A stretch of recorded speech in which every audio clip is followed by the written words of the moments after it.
రాజోల్ నుంచి టీడీపీ తరపున ఎమ్మెల్యేగా పోటీ చేశారు. రైట్, ముందుగా అవుతూ శ్రీధర్ రెడ్డి గారితో మాట్లాడదాం. వైఎస్ఆర్ కాంగ్రెస్ పార్టీ సీనియర్ నాయకులు, అధికార ప్రతినిధి శ్రీధర్ రెడ్డి గారు, గుడ్ ఈవినింగ్ అండి. గుడ్ ఈవినింగ్ బ్రహ్మనాయుడు గారు, చెప్పండి. రాష్ట్రంలో ప్రజలకు ఇచ్చినటువంటి హామీలు ఏవైతే ఉన్నాయో ఆ హామీలన్నీ కూడా మాకు గుర్తున్నాయి. ఖచ్చితంగా ఆ హామీలు అమలు చేసేటువంటి విధంగా మేము ముందుకు వెళ్తున్నాం. హామీలపై ప్రతిరోజు సమీక్ష చేస్తున్నాం అన్నారు ముఖ్యమంత్రి. ఏమంటారు? బ్రహ్మనాయుడు గారు నమస్కారం అండి. అక్కడ ఉన్న పెద్దవాళ్ళకి, ప్రేక్షకులకు నమస్కారం అండి. ఇక్కడ మనం ఒకటి గమనించాల్సింది ఏంటంటే 1995లో నుంచి చంద్రబాబు నాయుడు గారు నాకు సుదీర్ఘమైన రాజకీయ చరిత్ర ఉంది అని చెప్పి ఆయన సొంత డబ్బా ఆయన కొట్టుకుంటారు. అది అందుట్లో పెద్దగా విచిత్రం లేదు. 1995లో కానీ, 99లో కానీ, 2014లో కానీ, ఇప్పుడు 2024లో కానీ ఎప్పుడైనా ఆయన ప్రజలకు ఇచ్చిన హామీ ఏదైనా ఒకటి సంపూర్ణంగా నెరవేర్చారా? ఇది కదా చెప్పుకోవాల్సింది. లేదు. ప్రజలకి ఈ ప్రాజెక్ట్ నేను శంకుస్థాపన చేశాను, ఈ ప్రాజెక్ట్ నేను పూర్తి చేశాను అని ధైర్యంగా ఒక్క ప్రాజెక్ట్ గురించి చెప్పుకోగలరా? లేదు. నేను నా పాలన చూసి ఓటేయండి అని చెప్పి ఎప్పుడైనా చెప్పుకున్నారా? లేదు. సో ఇట్లాంటి వాటి గురించి మనం ఎంత తక్కువ మాట్లాడుకుంటే అంత మంచిది. ఒకటి. రెండోది, 75,000 కోట్లు పెట్టి రోడ్లు వేస్తున్నాం అంటున్నారు. బడ్జెట్లో ఎంత పెట్టారండి ఈ సంవత్సరం? ఒకటి. అసలు ఆయన మాట్లాడేదానికి, ఆయన చేసేదానికి ఏమాత్రం పొంతనుండదు. నిన్నగాక మొన్న పవన్ కళ్యాణ్ గారు బయటకు వచ్చి రాష్ట్రంలో లా అండ్ ఆర్డర్ పూర్తిగా పాడైపోయింది అన్నారు. ఎంత 10 రోజులు 15 రోజుల క్రితం. ఇవాళ వచ్చేసి అసలు హోమ్ మినిస్టర్ అంత పవర్ఫుల్ మనిషి, లేకపోతే అంత ఎఫిషియంట్ మనిషి లేదు అని చెప్పి ఓడేసుకుంటున్నారు. మీ భజన మీరు చేసుకోవడానికి అసెంబ్లీ ఎందుకండి? శుభ్రం తెలుగుదేశం ఆఫీసులోనో, జనసేనలో ఆఫీసులోనో పెట్టుకొని వాళ్ళు మిమ్మల్ని పొగడుకుంటే సరిపోతుంది కదా. మీరు ప్రజలకి ఇస్తానన్న హామీలు, దాని గురించి ముందు మాట్లాడండి. ఇవాళ వీళ్ళు ఏం చెప్తారు? మేము 2 హామీలు నెరవేర్చామని చెప్తారు. పెన్షన్ 50 సంవత్సరాలు దాటిన వాళ్ళకి ఇస్తామన్నారు. దాని గురించి ఊసేలేదు. సో ఇవన్నీ కదా చేయాల్సింది. డెవలప్మెంట్ గురించి మాట్లాడదామంటే ఖచ్చితంగా మాట్లాడదాం. అన్నిటికీ అన్ని స్థానాలు ఇచ్చినటువంటి తూర్పు గోదావరి, పశ్చిమ గోదావరి జిల్లా వాళ్ళకి బోనస్ నిన్న ప్రకటించారు. టోల్ గేట్లు పెట్టేస్తున్నాం అని చెప్పి. సో మా కోరిక ఏంటంటే మీరు ఇదే ఊపు మీద ప్రజలందరి దగ్గరికి వెళ్ళి ఇంటికి 60 రూపాయలు లెక్కన మనం వసూలు చేస్తే వాళ్ళని చెత్త ముఖ్యమంత్రులని అని పేరున పెట్టి తిట్టొచ్చామమ్మా.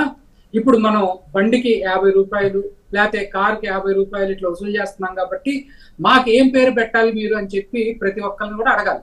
ఆ రోజు ఎంత పెట్టారు మీ ప్రభుత్వంలో శ్రీధర్ గారు? ఏంటండి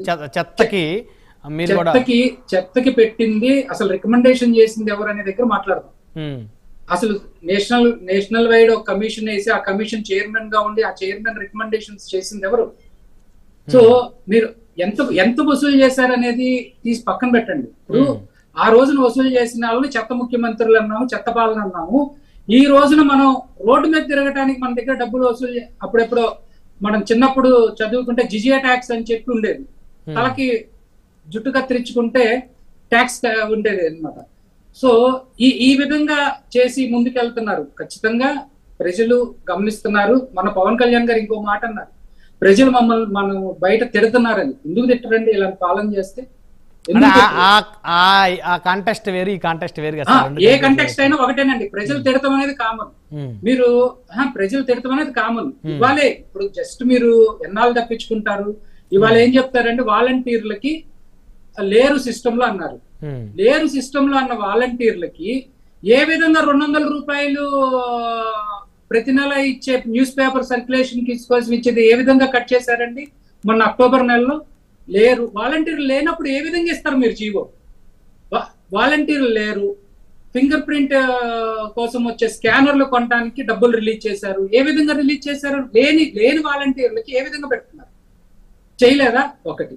సో మీరు నిన్న కాక మొన్న ఊరూరు తిరిగి 4,800 కోట్ల రూపాయలు రంగులేసామని చెప్పారు పార్ట్నర్స్ ఇద్దరు. మళ్ళీ అదే నోటితో కనీసం బాబు మా ప్రచారం తప్పైపోయింది, మమ్మల్ని క్షమించండి అని అడగకుండా విసిగ్గుగా మళ్ళీ వాళ్ళు వచ్చి లేదు లేదు 100 కోట్లే ఖర్చు అయిందని చెప్తున్నారు.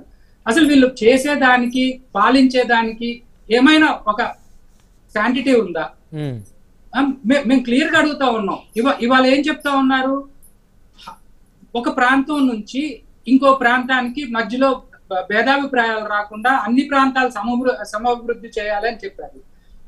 వేరు వేరు చోట్ల ఉన్న వాటిని అన్నింటినీ తీసుకొచ్చి మళ్ళీ అమరావతిలో పెడుతున్నారు. నిన్న కాక మొన్న మనం రాష్ట్రం విడిపోయి అన్ని హైదరాబాద్ లో పెట్టామని చెప్పి ఊరూరు తిరిగి ఏడ్చి వచ్చామే. ఇవాళ రోజున మనం ఏం చెప్తున్నాం, ఒక ఆయన నేను 11 రోజులు అన్నం తినలేదని చెప్తాడు, ఇంకొక ఆయన ఏమో నేను 11 సార్లు ఉత్తరం ఇచ్చినా గానీ ఆపేశారు, నాకు అసలు తెలియదు రామరామ అంటారు. సో మనం చేసేదానికి చెప్పేదానికి ఏమైనా ఉందా? అలాగే వీళ్ళ పాలన బాగుందని వీళ్ళు డబ్బా కొట్టుకుంటారు. ఏం చెప్తారండి, మద్యం ఊరున వచ్చేసేసి బెల్ట్ షాపులు ఆక్షన్ వేస్తుంటే వీడియోలు తిరుగుతున్నాయి సోషల్ మీడియాలో. అంటే బెల్ట్ షాపులు ఉన్నాయంటారా ఇప్పుడు ఊరా? ఏంటండి ఇప్పుడు బెల్ట్ షాపులు ఊరూరా పుట్టుకొచ్చాయి అంటారా ప్రస్తుతం? పట్టుకొచ్చేటట్టు ఏంటండి, మీకు కావాలంటే చెప్పండి, వీడియోలు పంపిస్తాను నేను. ఆక్షన్ వేలం పాట వేస్తున్నారు, దగ్గర కూర్చొని వేలం పాట వేస్తుంటే ఆ వీడియోలు సర్క్యులేట్ అవుతా ఉన్నాయి సోషల్ మీడియాలో. ఇది ఆయన ప్రజలకు చెప్పే పాలన.